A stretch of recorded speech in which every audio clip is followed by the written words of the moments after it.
കൂട്ടുകാരെ, ചക്കക്കുരു, ഉണക്കമീൻ, മാങ്ങയും കൂടെ നമുക്ക് തേങ്ങ അരച്ച് കറി വെക്കാം. അതിനായിട്ട് ചക്കക്കുരും പിന്നെ ഒരു ചെറിയ ചേമ്പുണ്ടായിരുന്നു, ചേമ്പും കൂടെ അരിഞ്ഞ് ഞാൻ അടുപ്പത്ത് വെച്ചു.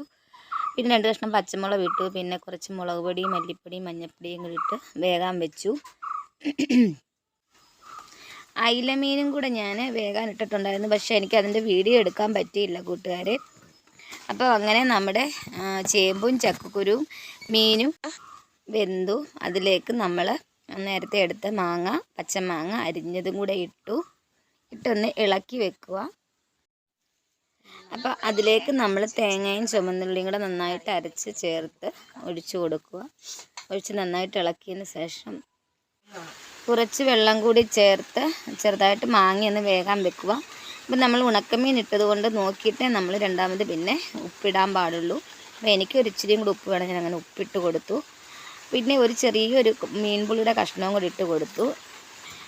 അങ്ങനെ നമ്മുടെ ഉണക്കമീനും ചക്കക്കുരുമുള്ള കറി വെന്തു. ഇനി നമുക്ക് കടുക് വറുത്തൊഴിക്കണം. അതിന് ഞാൻ കടുവും കരിവേപ്പിലയും മാത്രമേ ഇട്ടുള്ളൂ, ചുവന്നുള്ളിയൊന്നും ഇട്ടില്ല.